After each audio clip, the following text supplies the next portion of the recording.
Purification and Prophetic Commission, an intra-biblical exploration. This study explores recurring patterns of purification and prophetic commissioning throughout Scripture. Each vision and encounter reveals the divine order that moves from cleansing to revelation and finally to commission. The pattern appears again and again: fire, water, incense, and voice, each stage preparing the servant for divine purpose. Introduction. Purification is always the first act before divine appointment. In every prophetic encounter, there is cleansing before hearing, hearing before sending. The study that follows reveals these sequences across several biblical visions, where purification opens the way for revelation and revelation for mission. Chapter 1. The Red-Hot Coal.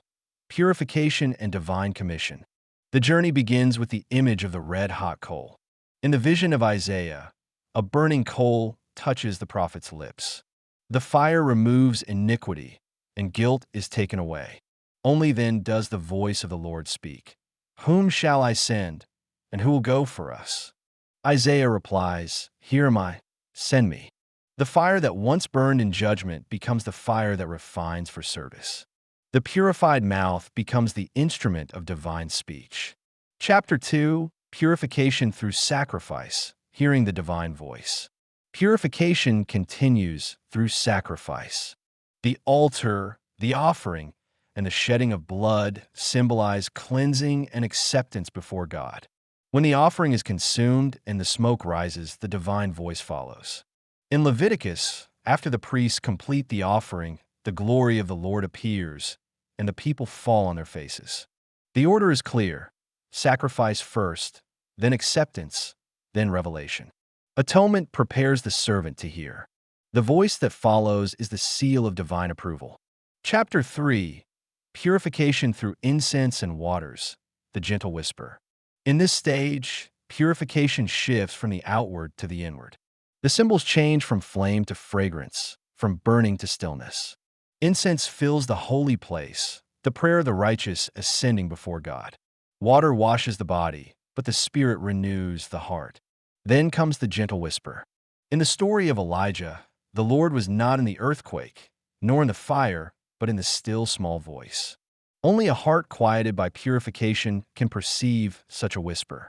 The prophet learns that divine revelation is not always thunder. Sometimes it is breath. Chapter 4. Purification through fiery elements, the sending voice. The next vision brings us again to fire, but this time it is living fire, chariots, wheels, and burning glory. Ezekiel and Daniel both describe visions where flame surrounds the throne of God. Fire here does not destroy, it refines and empowers. From within the fire comes the command to go. Purification gives authority to act, and the voice that speaks amid flame becomes the commissioning voice. He who walks through the fire becomes a messenger of fire. Chapter 5. Fiery Throne Glory, the approaching voice. The prophet now stands before the throne of glory.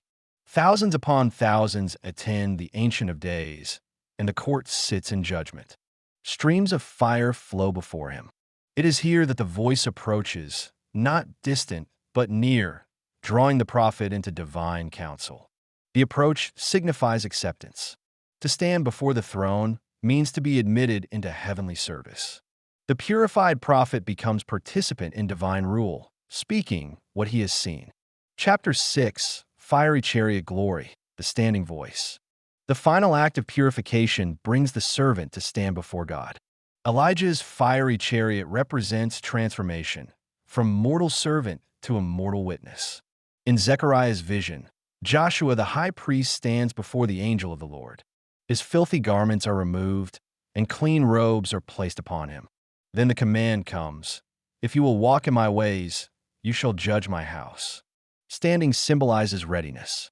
The prophet, purified and clothed in righteousness, becomes a living testimony of divine authority. Chapter 7. Comprehensive Analysis and Synthesis. Across all these visions, a unified structure emerges. First, purification by element, fire, water, or incense. Second, the hearing of the divine voice, whether thunderous or whispering. Third, the commission to speak or to act. This trifold sequence mirrors the covenant pattern itself: trespass, judgment, redemption, and renewal. Just as Israel was cleansed and restored before her mission, so the prophet must be purified before being sent. Purity opens perception. Perception opens commission. Chapter 8.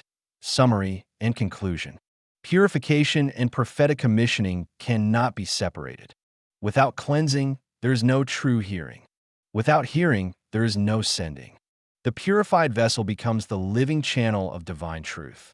The order is eternal: purification, revelation, commission. Through this process, the servant becomes a living Urim and Thummim, reflecting the light and truth of God. Thus, purification is not a single event, but a continual state, sustaining prophetic service until the end. End of narration. Purification and prophetic commission, an intra-biblical exploration.